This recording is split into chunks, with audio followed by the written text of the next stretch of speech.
ఒకప్పుడు ఒక పురాతన రాజ్యంలో ఒక తెలివైన విక్రమాదిత్యుడు అనే రాజు బేతల్ అని పిలువబడే ఒక కుతంత్రం మాయమైన రక్తపిశాచి లాంటి జీవిని పట్టుకోవటానికి అన్వేషణలో బయలుదేరాడు. పురాణాల ప్రకారం అతను మోసుకెళ్లే వారి భుజాలపైన విశ్రాంతి తీసుకుంటూ ఆకర్షణీయమైన కథలు చెప్పావడని ప్రసిద్ధి చెందాడు. అయితే ఒక చిక్కు ఉంది. మొత్తం కథ సమయంలో నిశ్శబ్దంగా ఉండాలి, లేదా తిరిగి వచ్చిన చోటికి వెళ్ళిపోతాడు. సవాలుకు భయపడకుండా విక్రమాదిత్య దట్టమైన మంత్రముగ్ధమైన అడవిలోకి వెళ్ళాడు.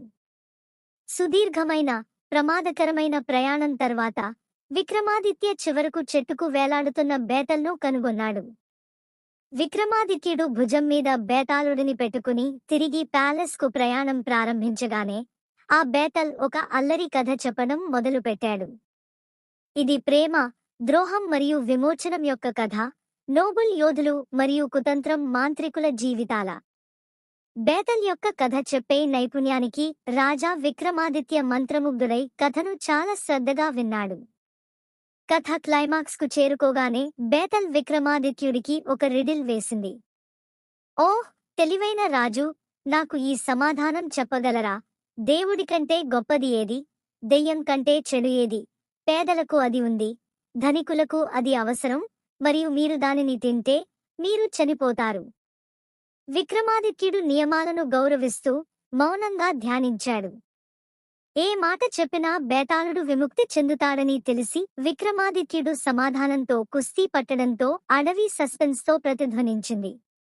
చివరకు చాలా ఆలోచించిన తర్వాత విక్రమాదిత్యుడు సమాధానం చెప్పకూడదు అని, ఏమీ లేదు అని అన్నారు. బేతల్ విజయగర్వంతో కేకేసింది.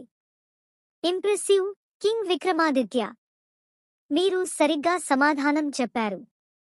నేను తిరిగి వచ్చిన చోటికి వెళ్ళిపోతున్నాను అని ఆ మాటలతో బేతల్ పొగమంచు యొక్క మేఘంగా రూపాంతరం చెంది అదృశ్యమైడు. విక్రమాదిత్యుడు చిరునవ్వు నవ్వాడు. ఆ అన్వేషణ తన ధైర్యాన్ని పరీక్షించడమే కాకుండా తన తెలివితేటలను కూడా పరీక్షించిందని గ్రహించాడు. బేతల్ పంచుకున్న కథలు, రిడిల్స్ ప్రపంచాన్ని గురించి అతని అవగాహనను సుసంపన్నం చేశాయి. మరియు అందువలన రాజు విక్రమాదిత్య మరియు బేతల్ యొక్క అన్వేషణ యొక్క పురాణం నివసించారు. కథ యొక్క శక్తి మరియు జ్ఞానోదయానికి దారితీసే సవాళ్లు సాక్ష్యం. Please like, share and subscribe Animated Tales for more content like this.